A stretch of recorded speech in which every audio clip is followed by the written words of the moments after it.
Hello everyone, welcome to my channel. Today's video is about the lessons which we can learn from the famous book Eat That Frog by Brian Tracy. In this story, Brian Tracy said that if you have to eat two frogs, eat the ugliest one first. It means when choosing between two important tasks, start with the most important one first. So there are 21 ways to stop procrastinating. It means the action of delaying something. So the first one is set the table. It means decide exactly what you want. Write your goals and objectives before you begin. So the question which can arise here is that how to set your goals. So there is a process by which you can set your goals. The first one is decide what you want. You can decide this alone or with your boss. The second one is write it down. You can write or think on your paper. The third one is set a deadline.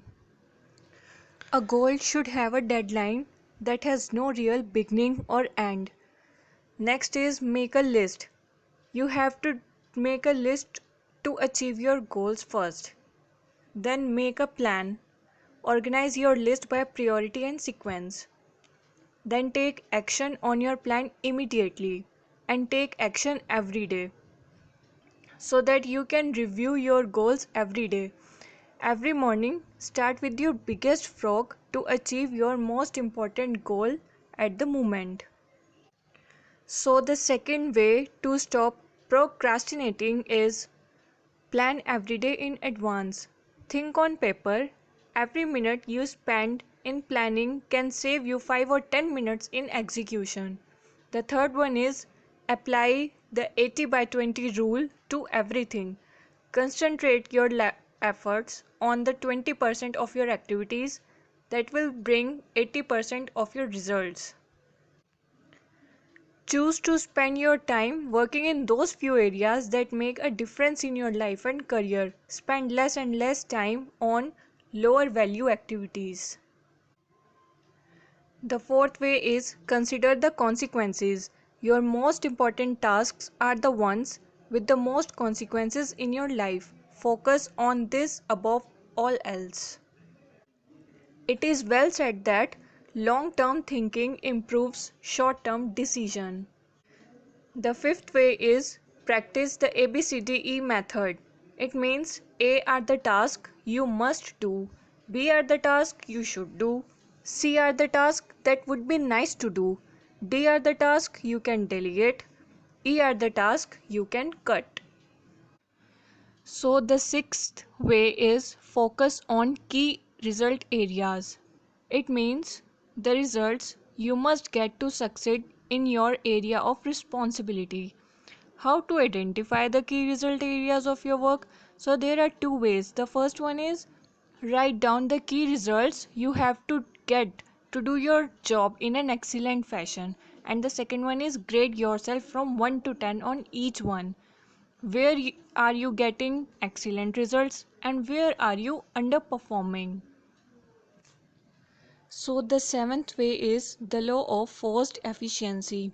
There is never enough time to do everything, but there is always enough time to do the most important things. What are they? The eighth way is prepare thoroughly before you begin. Proper preparation prevents poor performance. Pick up the first item and get to work. Keep going until you finish the job. The ninth one is do your homework. Become more knowledgeable and skilled at your key task and you will finish them faster. Refuse to allow a weakness or a lack of ability in any area to hold you back. Everything is learnable, and what others have learned, you can learn as well. The 10th way is leverage your special talents. What exactly are you or could be very good at? Focus into doing those specific things well.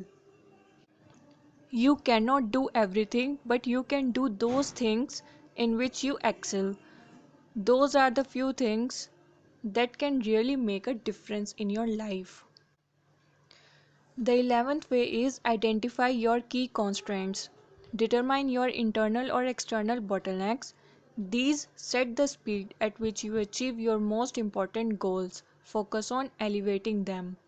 The next one is take it one oil barrel at a time. You can achieve the biggest and most complicated job if you just complete it one step at a time. To eat a large frog, take it one bite at a time. Discipline yourself to take it just one step at a time. 13th way is put the pressure on yourself. The standards you set for your own work and behavior should be higher than anyone else could set for you. Set deadlines and sub-deadlines on every task. Once you have set yourself a deadline, stick to it and every try to beat it.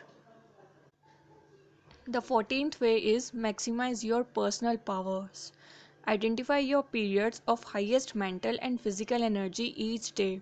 Structure your most important and demanding tasks around these times. Get lots of rest so you can perform at your best. The 15th way is motivate yourself into action. Be your own cheerleader. Look for the good in every situation. Focus on the solution rather than the problem. Always be optimistic and constructive. The 16th way is practice creative procrastination. You can't do it all. Learn to deliberately put off low value tasks so you have enough time to do the few things that really count. The 17th task is do the most difficult task first. Begin each day with the task that can make the greatest contribution to your life. Stay at until it is complete. The 18th one is slice and dice the task. Break large, complex tasks down into bite-sized pieces and then just do one small part of the task to get started. 19th way is create large chunks of time. Organize your days around large blocks of time. Use them to work for extended period on your most important task. The 20th way is develop a sense of urgency. Make a habit of moving fast on your key task. Become known as a person who does things quickly and well. The 21st and the last way is single handle every task. Set clear priorities and start immediately on your most important task. Work without stopping until the job is 100% complete. This is the real key to high performance and maximum personal productivity. So, practice these principles every day until they become second nature to you. When these habits become a part of your personality, your future will be unlimited. So just do it, eat that frog. Thank you guys.